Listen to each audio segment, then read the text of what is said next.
Tony Newman here, and welcome to another episode of the Innovation Advantage video series. Videos that help you use innovation and customer experience to drive more customers, more revenue, and more growth in your business. And if you have ever wondered why some ideas get implemented in record time and others don't, then this episode could hold some surprising insights for you, which is why, by the way, we've decided to change things up a bit today, and we are filming in my home art studio. Now, I don't know about you, I absolutely love my work.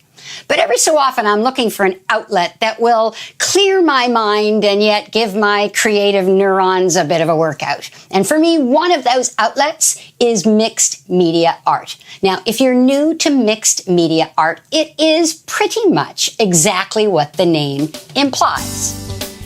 It is a mix of collage, which is kind of like painting with bits of paper, and different mediums such as paint, ink, pastels, and gels, combined with everything from everyday household items to one-of-a-kind vintage objects and more.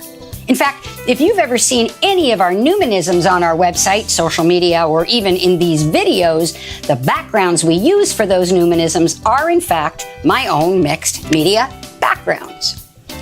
So what does any of this have to do with implementing ideas and helping you to grow your business? Well, stay with me. We're getting there.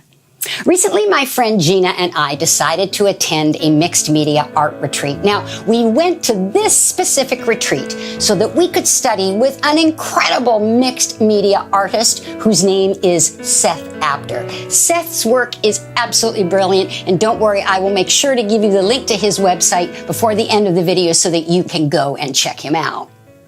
Now, I wanted nothing more than to sit in a classroom for 3 days and listen to a master talk about mixed media art. And in one of these classes, Seth said the following about collage art. He said, in the world of collage art, there are two types of collage artists. He said there are the auditioners and there are the committers.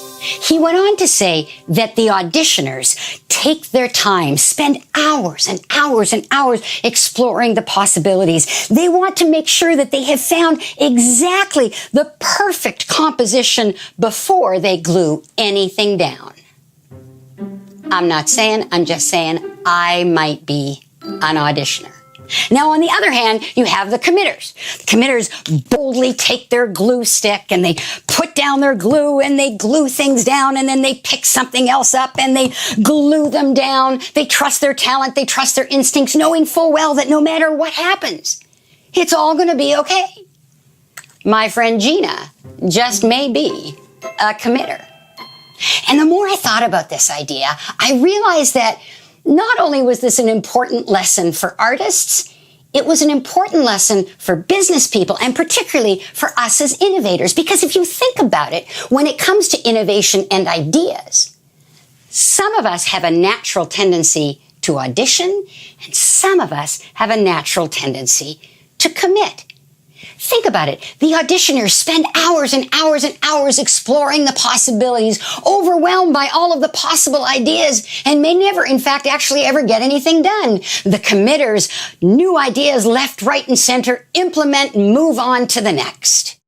In fact, now that I think about it, entire organizations can be auditioners or committers. And I'm not saying that one is right or even better than the other. What I am saying is each and every one of us has a tendency to lean in one or the other direction.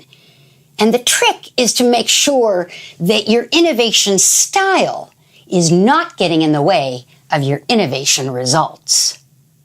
For example, innovators who are strong auditioners may well launch fewer ideas, but because of the time they've spent creating, testing, preparing the launch, they may have a higher success rate for those ideas.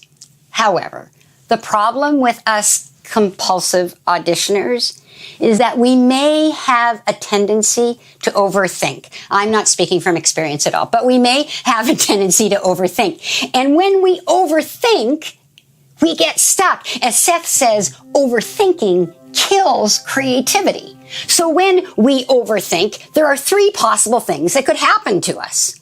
One, we don't get started at all.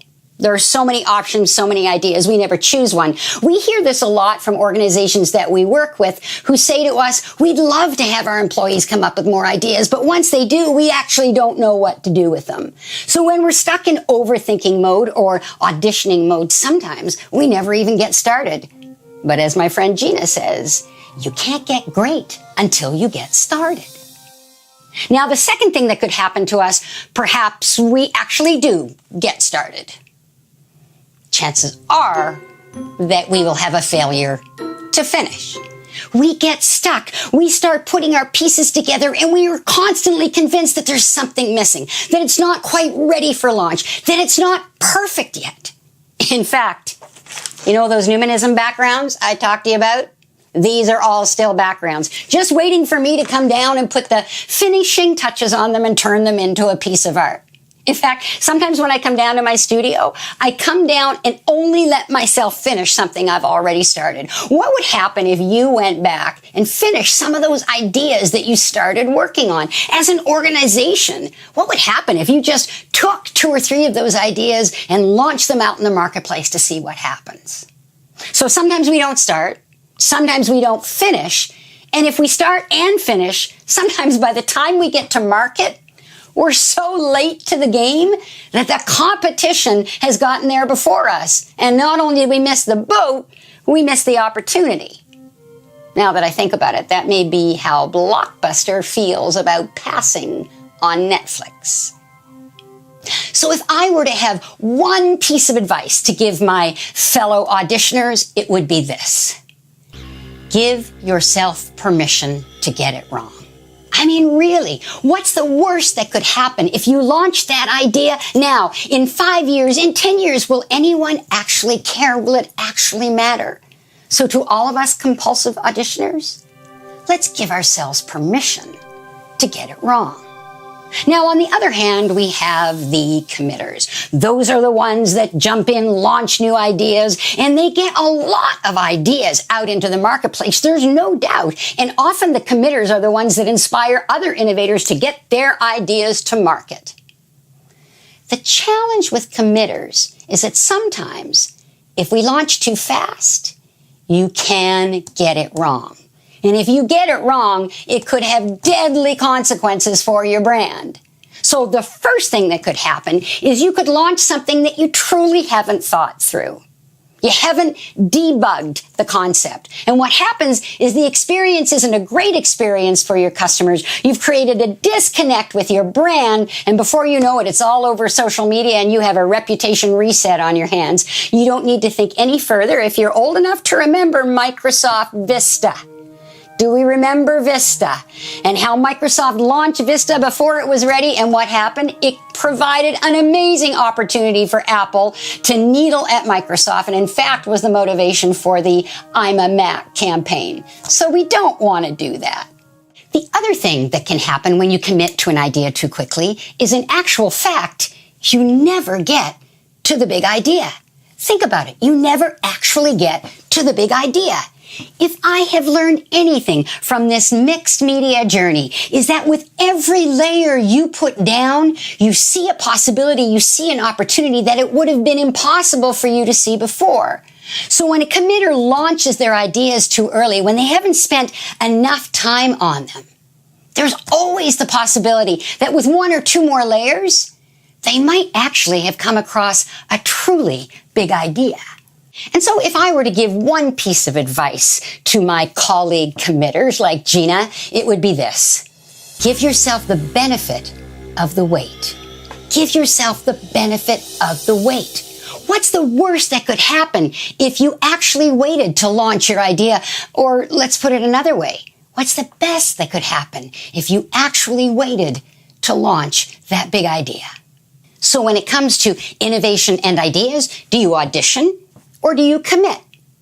When it comes to innovation and ideas, does your organization tend to audition or tend to commit? So here's what I'd like you to do. I'd like you to go to the comment section below this video and answer the following 2 questions. Question number 1, do you have a tendency to audition or do you have a tendency to commit? And depending upon your answer to question number 1, let's imagine that you tend to audition. Question number 2 for you would be, what could you learn? What is the best thing that could happen to you if you gave yourself permission sometimes to get it wrong? And if you happen to be someone who commits, answer this question. What is the best thing that could happen to you? What could you learn from giving yourself the gift of the wait and perhaps waiting a little longer to launch that big idea?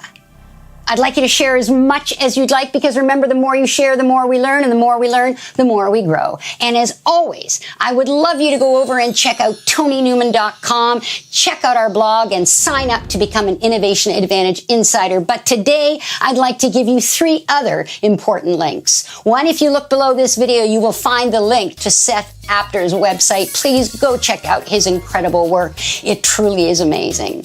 The second link that's below is the link to my friend Gina's company, Social Connects. Social Connects is an amazing online marketing company that has made an incredible difference to our business, and I know could make an incredible difference to yours.